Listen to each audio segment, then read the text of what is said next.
जय माता की जय। श्री राधे राधे। आप सभी का हमारे YouTube चैनल जय माता की में बहुत बहुत स्वागत है। आज हम यहाँ पर श्री कृष्ण जन्माष्टमी के बारे में आपको उसकी कथा और व्रत के बारे में बताएंगे। यदि आप अभी अभी हमारे चैनल पर नए जुड़े हैं तो कृपा करके चैनल को सब्सक्राइब कर लीजिए और घंटी जैसे दिखने वाले बटन को भी दबा लीजिए ताकि आने वाली नई वीडियोस आप तक पहुंच सके। जय श्री राधे।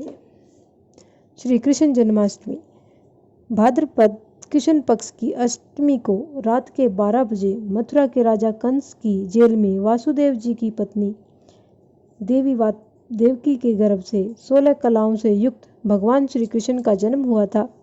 इस तिथि को रोहिणी नक्षत्र का विशेष महात्म्य है। इस दिन देश के समस्त मंदिरों का श्रृंगार किया जाता है। कृष्ण अवतार के उपलक्ष्य में झांकियां सजाई जाती हैं। भगवान श्री कृष्ण का श्रृंगार करके झूला सजाया जाता है। स्त्री पुरुष रात के 12 बजे तक व्रत रखते हैं। रात को 12 बजे शंख तथा घंटों की आवाज से श्री कृष्ण के जन्म की खबर चारों दिशाओं में गूंज उठती है। भगवान श्री कृष्ण जी की आरती उतारी जाती है और भगवान जी का प्रसाद वितरण किया जाता है।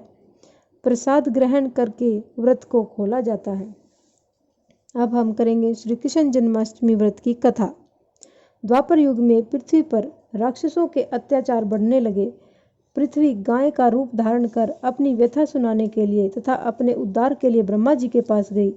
ब्रह्मा जी सब देवताओं को साथ लेकर पृथ्वी को विष्णु के पास क्षीर सागर में ले गए। उस समय भगवान विष्णु अनंत शैया पर शयन कर रहे थे। स्तुति करने पर भगवान की निंदा भंग हो गई। भगवान ने ब्रह्मा तथा सब देवताओं को देखकर उनके आने का कारण पूछा तो पृथ्वी बोली, भगवान मैं पापों के बोझ से दबी जा रही हूँ, मेरा उद्धार कीजिए। यह सुनकर भगवान विष्णु बोले, मैं वृज मंडल में वासुदेव की पत्नी देवकी के गर्भ से जन्म लूंगा। तुम सब देवतागण ब्रज भूमि में जाकर यादव वंश में अपना शरीर धारण करो। इतना कहकर श्री भगवान अंतर्ध्यान हो गए। इसके पश्चात देवता ब्रजमंडल में आकर यदुकुल में नंद यशोदा तथा गोप गोपियों के रूप में पैदा हुए। द्वापर युग में अंत में मथुरा में उग्रसेन नाम का राजा राज्य करते थे। उग्रसेन के पुत्र का नाम कंस था। कंस ने उग्रसेन को बलपूर्वक सिंहासन से उतारकर जेल में डाल दिया और स्वयं राजा बन गया। कंस की बहन देवकी का विवाह यादव कुल में वसुदेव के साथ निश्चित हो गया। जब कंस देवकी को विदा करने के लिए रथ के साथ जा रहा था तो आकाशवाणी हुई कि हे कंस, जिस देवकी को तू बड़े प्रेम के साथ विदा कर रहा है उसका 8वां पुत्र तेरा नरसंहार करेगा। आकाशवाणी की बात सुनकर कंस क्रोध में भरकर देवकी को मारने के लिए तैयार हो गया। उसने सोचा कि न तो देवकी रहेगी न ही उसका कोई पुत्र होगा। वासुदेव जी ने कंस को समझाया कि तुम्हें देवकी से ऐसा कोई भय नहीं है। देवकी की 8वीं संतान से तुम्हें भय है, इसलिए मैं इसकी 8वीं संतान को तुम्हें सौंप दूंगा। तुम्हारी समझ में जो आए उसके साथ वैसा ही व्यवहार करना। कंस ने वासुदेव जी की बात को स्वीकार कर लिया और वासुदेव और देवकी जी को कारागार में बंद कर दिया। तत्काल नारद जी वहां आ पहुंचे और कंस से बोले कि यह कैसे पता चलेगा कि 8वां गर्भ कौन सा होगा। गिनती प्रथम से या अंतिम गर्भ से शुरू होगी। कंस ने नारद जी के परामर्श पर देवकी के गर्भ में उत्पन्न होने वाले समस्त बालकों को मारने का निश्चय कर लिया। इस प्रकार एक एक करके कंस ने देवकी के 7 बालकों को निर्दयतापूर्वक मार डाला। भाद्रपद के कृष्ण पक्ष की अष्टमी को रोहिणी नक्षत्र में श्री कृष्ण जी का जन्म हुआ। उनके जन्म लेते ही जेल की कोठरी में प्रकाश फैल गया। वासुदेव देवकी के सामने शंख चक्र गदा एवं पद्मधारी चतुर्भुज भगवान ने अपना रूप प्रकट कर कहा, अब मैं बालक का रूप धारण करता हूँ और तुम मुझे तत्काल ही गोकुल में नंद के यहाँ पहुँचा दो और उनकी अभी अभी जन्मी कन्या को यहाँ लाकर कंस को सौंप दो। तत्काल वासुदेव जी की हथकड़ियाँ खुल गई, दरवाजे अपने आप खुल गए, पहरेदार सो गए।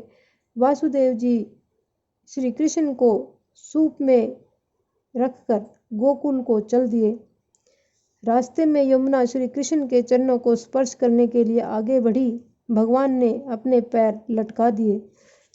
चरण छूने के बाद यमुना घट गई। वासुदेव यमुना को पार कर गोकुल में नंद के यहाँ गए। बालक श्री कृष्ण को यशोदा की बगल में सुलाकर कन्या को लेकर वापस कंस के कारागार में आ गए। जेल के दरवाजे पूर्ववत बंद हो गए, यानी पहले की तरह से दरवाजे अपने आप से बंद हो गए। वासुदेव जी के हाथों में हथकड़ियां पड़ गई।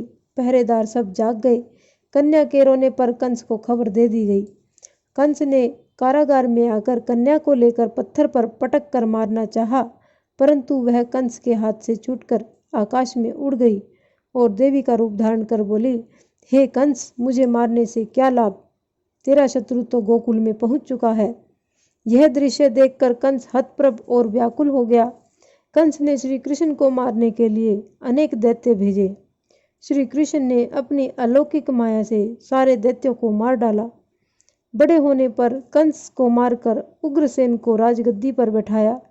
श्री कृष्ण की पुण्य जन्म तिथि को